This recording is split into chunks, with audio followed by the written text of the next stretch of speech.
duke mbetur tek ajo çfarë është aspekti juridik, por edhe ajo çfarë tashmë do të bëjnë socialistët.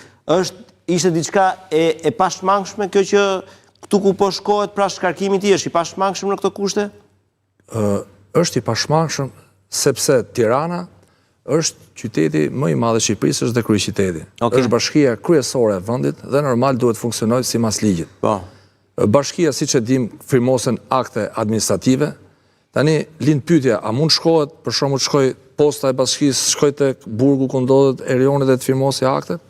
Është e pamundur, sepse ka punë të përditshme, kështu që është një objektivisht nuk mund të ushtrohet detyra e kryetarit të bashkisë. Dhe është diçka ligjore, po. Duhet t'i referohem asaj çfarë kanë bërë kolegët ose le të themi ish kolegët tuaj, se ju keni qenë një pjesë e mirë e prokurorit SPAK, kanë qenë dhe kolegët tuaj. Kjo rrugë që ata ndoqën, ishte rruga e duhur përderisa për shembull ne prezupozojmë që ai është i pafajshëm. Marr një situatë hipotetike, në rast se ai del i pafajshëm nesër, kush mban përgjegjësi për shkarkimin e tij? Duhet mbaj prokurori apo duhet mbaj politika? Tash ne duhet të ndajmë dy fazash, masa e sigurimit dhe çështja e themelit. Po. Tani masa e sigurimit është kërkuar nga prokurori dhe është vendosur nga gjykata. Pra kthehemi para këtij situate që është kërkuar nga prokurori dhe vendosur nga gjykata dhe është lënë fuqi nga 3 shkallët e gjyqësorit.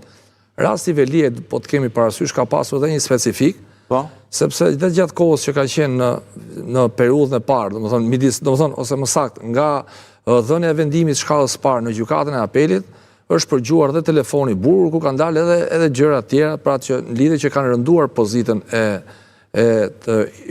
kryetarit të bashkisë. Dhe këto kanë qenë shkaku që është caktuar dhe masa e sigurimit arrest në burg. Tani, diskutimi që duhet mas tjetër apo jo, është një diskutim shumë i gjerë. Unë personalisht që kam dhënë edhe mendimin tim, them që jo vetëm Erioni, por edhe shumë tjerë, dhe ish kryeministri Ilir Meta mund të ndiqen në gjendje të lirë. Pra, mund të ndiqen në gjendje të lirë. Me përjashtim në një vepre penale që kryhet në flagrancë në një krim shumë i rënd, mund të arrestohet, sepse janë të gjithë vepra penale, janë vepra penale historike. Pra, domethënë ka ndodhur kohë më përpara. Dhe duke pasur parasysh rrezikshmërinë e veprës, të autorit, rrethanat lehtësuese mund ndiqet dhe në gjendje të lirë. Tani dalim te fakti. Kjo është çështje fakti. Ai nuk ka, domethënë fizikisht dhe objektivisht nuk ka shkuar në punë më shumë se 3 muaj, bides shkoi 7.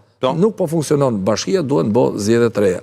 Tani është gjykata ajo që do të çmoj. Mendoj që nuk ka pasojë, sepse fakti që janë caktuar masat nga gjykata, ekziston një dyshim i arsyeshëm i basuar në provë që është caktuar kjo masë.